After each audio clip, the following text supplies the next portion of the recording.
Joss, and she just nailed it today in a spectacular way. I think we're all kind of thrilled. In the innovative world of guitar mastery stood a perfectionist with musical preferences as unorthodox as his playing style.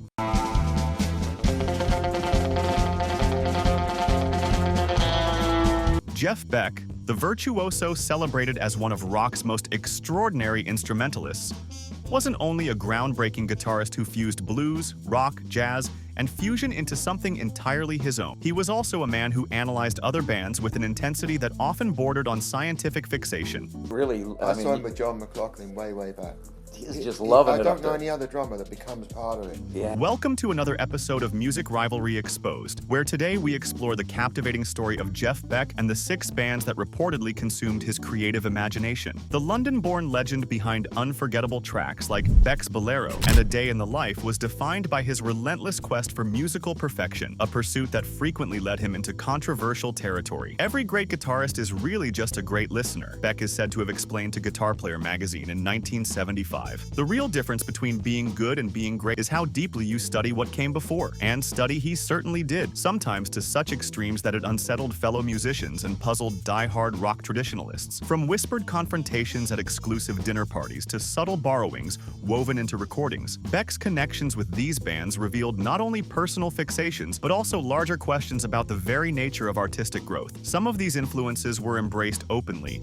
Others were whispered about in studios or dismissed outright by critics, yet all of them contributed to shaping the guitarist who redefined what 6 strings could truly achieve. So tune your Stratocaster and get ready, because we're counting down the 6 bands that reportedly drove Jeff Beck to near obsession. The names may shock you, and the stories behind them will absolutely challenge everything you thought you knew about guitar heroism. 6. The Ventures. Starting off our countdown at number 6 is a band that might surprise a lot of people, The Ventures.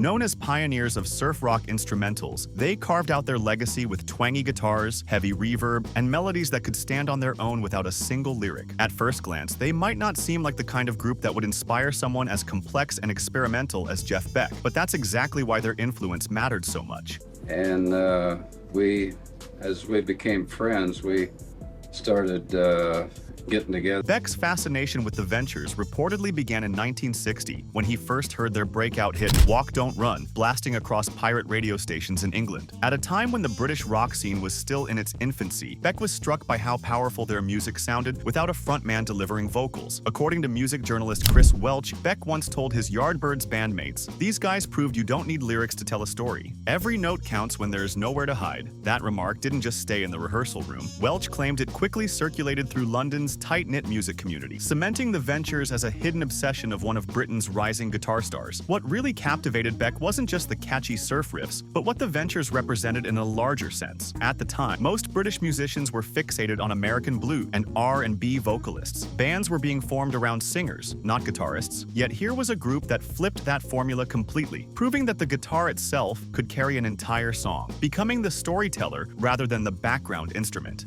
For a young Beck, this was a revelation. There's a kind of honesty in instrumental music, Beck reportedly told Melody Maker in 1965. Although he never mentioned the Ventures directly, those close to him believed the comment was a clear nod in their direction. You can't hide behind clever words or catchy choruses. To Beck, instrumental music was pure. Every bend, every tremolo, every moment of silence mattered more because the guitar was the voice. Though the Ventures and Beck never shared a stage or worked together in the studio, their influence was undeniable. During a 1967 recording session, witnesses claimed Beck became fixated on recreating their lush, reverb-soaked guitar tone. He supposedly spent hours with engineers experimenting with different amps, springs, and room setups, finally telling his producer, "This is what guitars are supposed to sound like in wide-open spaces." It was less about copying their sound and more about capturing the same spirit of clarity and atmosphere that defined the Ventures' best work. Even if the Ventures themselves never fully realized the depth of Beck's admiration, their fingerprints were all over his approach to music. They showed him that you didn't need flash or over-the-top theatrics to make the guitar sing. For Beck, they represented his core values as a musician: precision over showmanship, melody over noise, and a belief that the guitar could communicate emotions more powerfully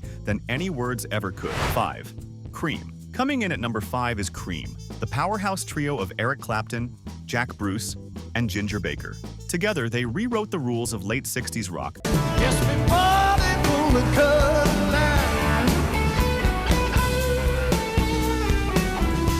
creating a sound so massive that it felt like more than 3 people could possibly produce. Their fiery improvisations, extended jams, and sheer volume turned them into one of the first true supergroups. But while the world saw them as groundbreaking, Jeff Beck's feelings were far more complicated. When Beck stepped in to replace Clapton in the Yardbirds, Cream was just forming. He was more of a big band swing drummer with all the chops going on. Yeah. That timing placed Beck and Clapton on parallel but divergent paths. Clapton was moving toward louder, more aggressive blues rock with Bruce and Baker, while Beck was carving out his own lane defined by precision, control, and experimentation. Beck's critique of Cream was blunt and uncompromising. Eric's got the volume, but he's missing the finesse. Power without precision is just noise. Both guitarists were exploring distortion, feedback, and ways to push the blues beyond its traditional boundaries. Both were innovators. But where Clapton and Cream leaned into brute force, stacking amplifiers and letting sheer volume dominate the experience, Beck preferred a more surgical approach. He wanted every note to matter, every tone to have shape and direction. As he once remarked, musical evolution requires subtlety, not just bigger amplifiers. That contrast reflected not just musical differences, but philosophical ones. Cream embodied the idea of breaking barriers with raw energy, feeding off the chaos of live performance. Beck, on the other hand, saw music as a craft where precision and innovation mattered more than overwhelming the listener. To him, Cream's sound sometimes crossed the line from artistry into excess, and yet, despite the criticism, there was admiration too. Beck wasn't blind to their power. When Cream disbanded in 1968 after just 2 explosive years, Beck reportedly acknowledged their achievement, saying, "Eric finally figured out when to stop." Years later, he even admitted, "Cream taught me that sometimes you need to get loud to get quiet." It was a rare moment of respect from a man who seldom offered compliments lightly. In the end, Cream served as both an inspiration and a cautionary tale for Beck. They showed how a band could conquer arenas and define an era through sheer force of sound, but also reminded him of the dangers of letting subtlety get buried beneath the noise. For Beck, their legacy was proof that raw power could thrill the masses, but only precision could truly elevate music into art. 4. The Yardbirds. At number 4, we have the Yardbirds, the band that didn't just influence Jeff Beck's career, but completely changed the course of his life.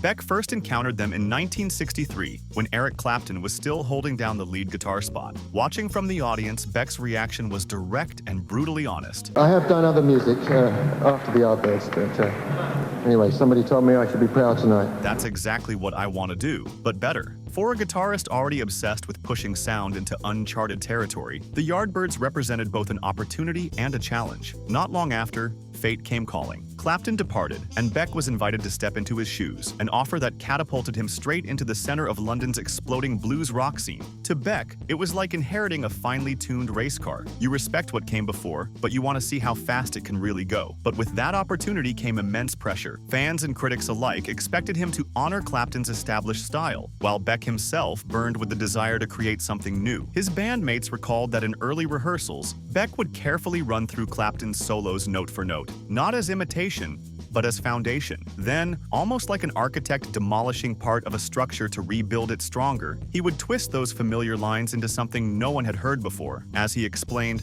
some foundations you build on, some you tear down and rebuild. This constant push and pull between tradition and innovation, between respect and rebellion, defined not just his time in the Yardbirds, but his entire career. Within the group, Beck pioneered feedback, distortion, and sustain, turning the guitar into more than just an instrument. It became a weapon, a voice, a tool for chaos and beauty. The Yardbirds gave him the platform to experiment, but also the burden of expectation. And Beck thrived on that tension. Ultimately, his tenure with the Yardbirds symbolized one of his lifelong themes, the delicate balance between preserving what came before and destroying it to make way for something greater. It was here, in the crucible of the Yardbirds, that Jeff Beck began carving out his reputation not only as a guitarist, but as a fearless innovator who refused to be boxed in by anyone else's legacy. 3. King Crimson. At number 3, we find King Crimson, the progressive rock pioneers whose arrival in 1969 sent shockwaves through the music world.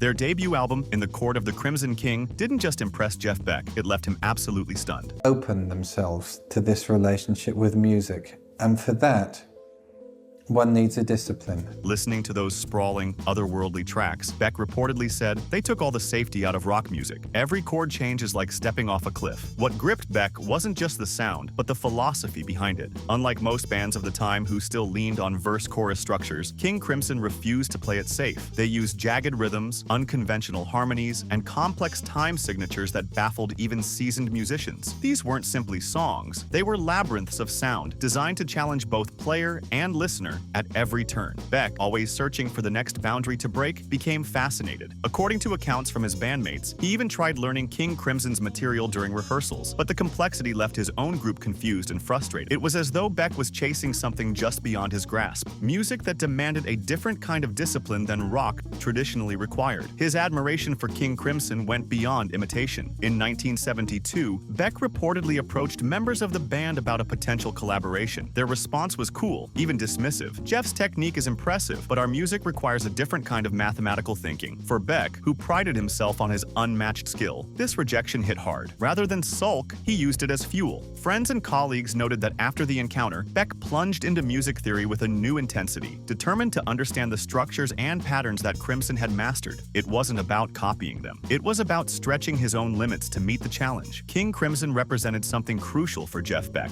the idea that music could strip away every safety net, forcing both musician and audience into the unknown. For a perfectionist like Beck, they were the ultimate test, proof that even the greatest guitarist could be humbled, rattled, and inspired all at once. 2. The Beatles. Taking the runner-up spot are the Beatles, not rivals of Jeff Beck, but a source of profound admiration. To Beck, they weren't just another successful band.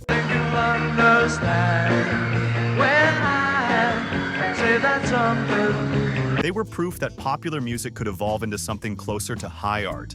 His fascination really took hold in 1966 with the release of Revolver. That album changed everything. After hearing it for the first time, Beck marveled, they're not just making songs anymore, they're building sonic architectures. I thought it might have been the Beatles.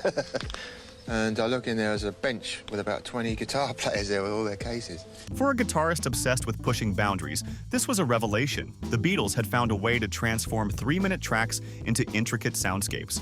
What drew Beck in most was their fearless studio experimentation.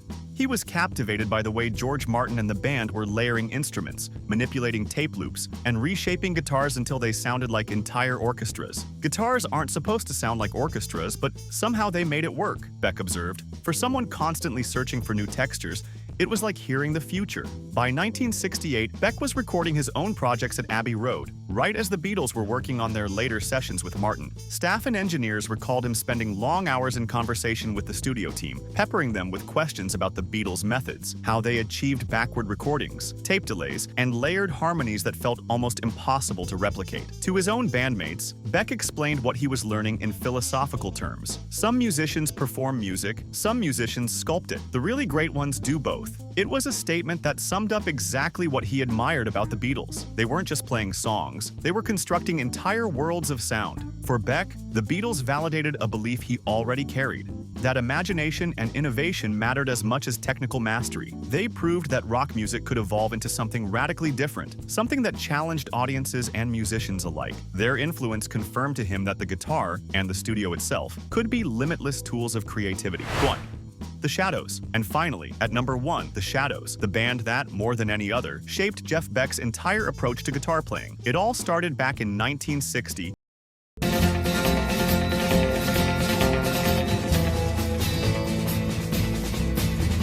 when a teenage Beck tuned into Radio Luxembourg and heard Apache for the very first time. That single moment, with its shimmering tremolo lines, hit him like a lightning bolt. Hank Marvin's sound wasn't just catchy, it became the foundation of Beck's entire melodic philosophy. He realized then that a guitar could be a storyteller all on its own. Hank Marvin himself would later acknowledge Beck's fixation, admitting Jeff was obsessed with our tremolo technique. He understood melody in ways most rock guitarists never would. That obsession turned into the blueprint for Beck's own career. Those early Shadows records left such a deep mark that Beck carried their influence into every stage of his development. During his Yardbirds years, while the band was driving hard into heavy blues and feedback experimentation, Beck would still slip in Shadow-style melodic passages, clean, reverb-soaked lines that stood out amid the chaos. It was his way of reminding audiences that melody could cut through even the loudest walls of sound. Bassist John Paul Jones recalled Beck saying before one gig, "Tonight they'll understand that guitars can sing without words," and it didn't stop there. Decades later, even after pioneering fusion, redefining rock guitar, and earning the respect of legends, Beck's admiration for the Shadows remained undiminished. Reflecting on Marvin's influence, he said, "Hank's technically brilliant, sure,